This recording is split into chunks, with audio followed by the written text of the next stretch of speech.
Why work in Japan? Why startup in Japan?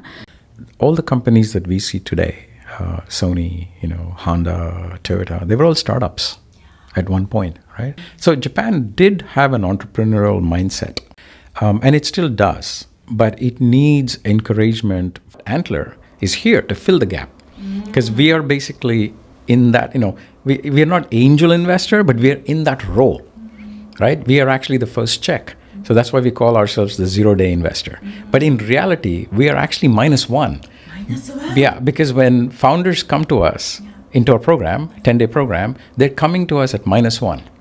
They come to us with an idea, right? And during the 10-week program, we go from -1 to 0, right? And then when we invest in them at the end of the program, then they're going from 0 to 0.5.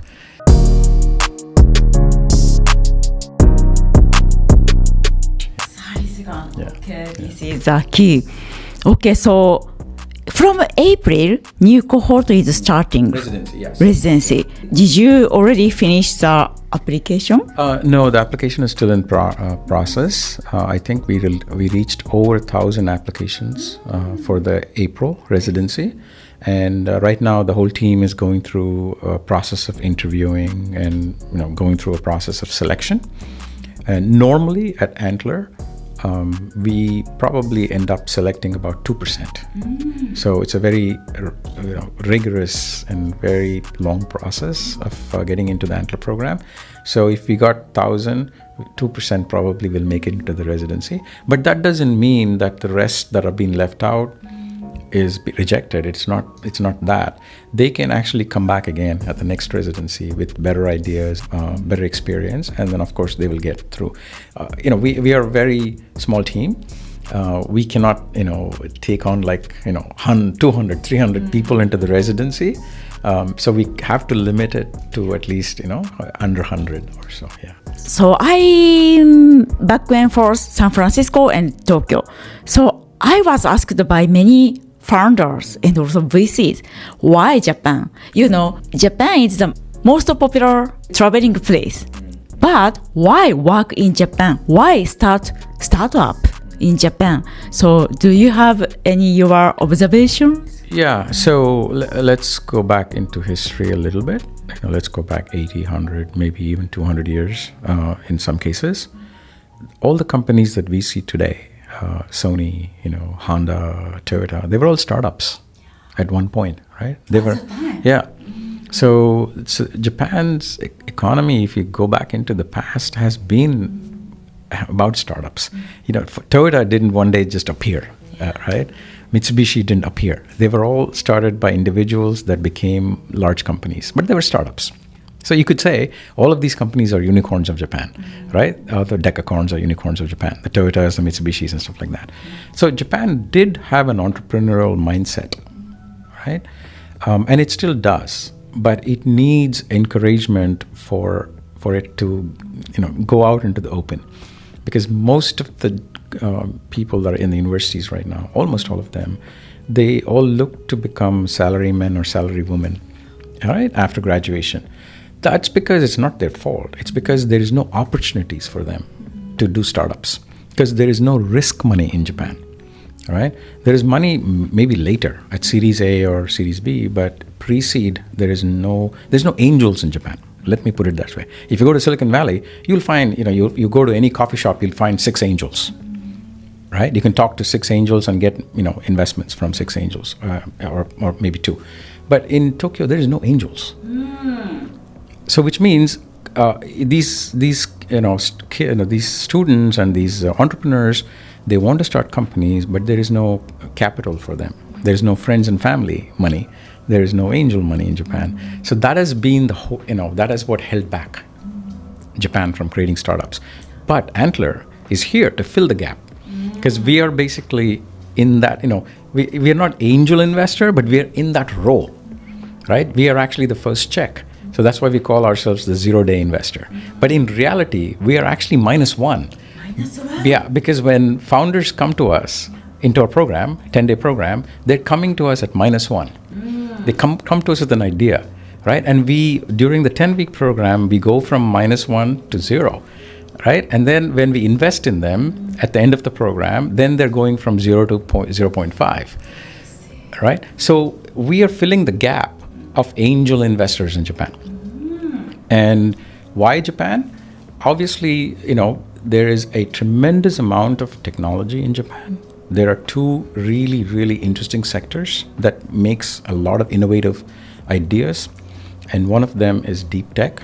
So if you go into universities in Japan, there is lots of deep technology, like PhDs, postdocs, and they're creating things in semiconductor, material science, life sciences, med tech, telemedicine, space tech. So there is lots and lots of opportunities coming out of those places. That's one. And the second thing is Japan's soft power is gaming, anime, and manga, right? So these two, and I'm going to put media entertainment as one sector coming out of Japan, and the other sector I'm going to put it as deep tech. These two sectors, you can create so many startups in Japan because there are ideas, there are possibilities, and there is opportunities, right? And those are the two sectors that we as Antler are going to be focused on. And we are going to look for many startups that we can provide, we can start in the coming years. And one of the key things that we're also doing is we are trying to bring overseas founders into Japan. So the reason for that is that we want to match the overseas founders with the local founder. I love that. Right? And during our 10-week program, we can do that. And what that enables you to do is that the overseas founder obviously has a bit more experience in starting companies and being in the in that environment, where the Japanese founders have not been exposed to that. So we're hoping that those ideas can be exchanged during the program. And also the local founder has a good market presence in Japan. They understand what the market is. And the non-Japanese founder has a good presence outside Japan. So it creates a really nice balance, right? And if you look at our last 7 startups, a large part of almost, I think, 5 of the 7 startups we funded has a match between Japan and global. So we kind of want to continue that path where we can bring founders from outside and reset the market. And that way the local ecosystem benefits and the global ecosystem also benefits. I see. This is great because of from the start. Day one, we can aim to Japanese market, also global market. That's right. We are interested in creating global startups. Of course, we invest in domestic startups too, if there is a opportunity to do so. But overall, what we are seeing is that in order for startups to succeed, it has to be global from day one. The thinking has to be global from day one. Otherwise, what happens is that you create a problem solution that only solves the domestic market, and the expansion to global market becomes difficult if you're thinking about it later, right, as an afterthought. But you're thinking about it from day one, that there is an opportunity for me to build a global startup, then you will think about global ideas that you want to solve, not just domestic ideas. So let's talk about the demo day. Yeah. So this time around, the demo day that we're doing is very different from other times that has happened in Japan. See, Antler is a global VC, right? We exist in 30 different cities around the world, and we have invested in about close to 1,500 startups, 1,500 startups globally so far, right? Each year, I think Antler Universe invests in about 400 startups in total each year, right? So in Japan, we've invested in 14 so far. And of course, it's less because we just started and we want to extend that. So our demo day is not just a demo day for domestic market. Our demo day is a global demo day. So as such, we are bringing 6 overseas startups that Antler has invested into Japan and to present them to Japan as to what products they are actually building. And these 6 startups are at a little bit later stage, like they're making revenues, they're in a much better path than day 0 founders, and those startups are all entering Japan through this introduction. So we're calling it the Global Showcase. So we'll do that now twice a year from now on. We'll do a global showcase. We'll bring our overseas startups into Japan to enter Japan market. We would want to do the reverse as well. right? So do a global showcase for Japanese startups. But we've only invested in 14. It's very early. So we are not going to be doing that this year. So this year, those 7 startups that we invested in the last residency, they're going to be presenting for the demo day, right? And around the demo day, we also have many panels. So one of the panels is basically going to be about how to build economic development in Japan through startup innovation. Right? This will be attended by MUFG Innovation Partners as well as the Hokoku Bank, which is a Hokuriku local bank, because we want to look at vitalization of Japan through startup innovation. Right? The second panel is going to be gaming panel as to how can we actually build global gaming companies from Japan. Of course, there are gaming companies that are global like Sega, Nintendo, Konami, but we are focused on Web3. Right? So we want to basically build companies that are coming out of Japan that are global, that's going to be in the Web3 space, and that's the panel that covers that area. And then we also have a fireside chat with the Chief Sustainability Officer of the Asahi Group Holdings, who's going to be talking about how we, as Antler, are helping her solve problems in a big corporation through our startups. Wow. Right? Right, and then we'll have a keynote, and then we have a couple of other panels as well that we have scheduled. So overall, the demo day is not domestic demo day; it's a global demo day, and with ideas, with big ideas that we want to present that enables us to attract more global thinking startups in Japan. At the same time, it also educates the local ecosystem in Japan about what is happening globally. And at the same time, we want to educate the corporates of Japan to get more involved in the startup ecosystem, right? So that is the purpose of the demo day. Yeah, it's not just for our startups, it is for the whole ecosystem. Yeah. This is amazing contribution for Japanese startup ecosystem. Thank you.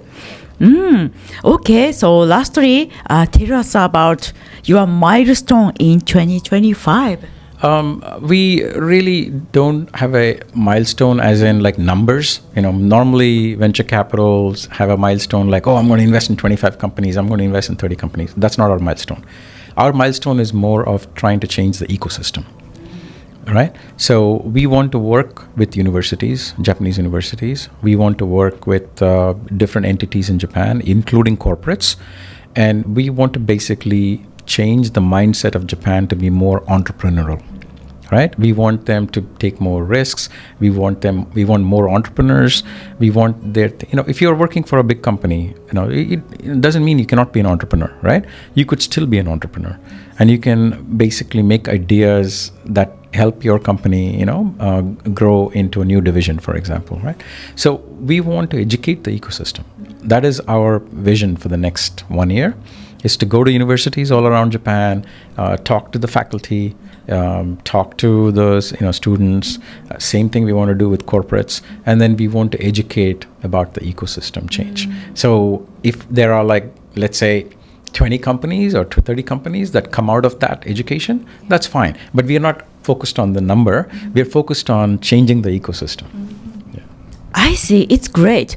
So I thought the people who want to go to this demo day in March 24th is only potential founders, but more many people can attend. So what kind of people do you want to invite? So because we want to educate the ecosystem, education usually starts from, in Japan, from corporates normally, right?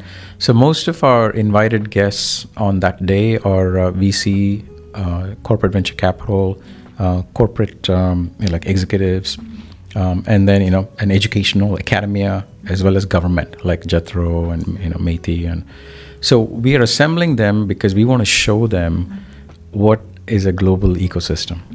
All right, most of the ecosystem in Japan today is very local, right? But we want to basically tell them, hey, this is what Antler is doing globally. Right? Antler is one of those few venture capitals that are global, right, that are in pretty much every city you can think of. Whereas if you look at others, they're in few cities, but they're not at scale compared to us, right? So from that perspective, we want to basically bring the Japanese, ecosystem. Anybody that's building a Japanese ecosystem, we want to bring them into our demo day and then showcase to them that this is what Antler can do, and then ask them to become partners. with us. Of course, at the same time, our invested companies can also have a demo day, and hopefully they will get investments in the future from these audience. Thank you so much. So it's March 24th. Please check Antler Japan's website. If you want to talk about the company who want to LP, Fund of Fund. yeah. So please reach out to Sandeep. Link to him. Yes. What do you think? Yeah, it's fine. They can reach out to me on LinkedIn. I see. Yeah, he is open. Please. Okay. Thank you so much. Thank you so much. Yeah. Thank you for Bye bye. listening. Bye-bye. Thank you.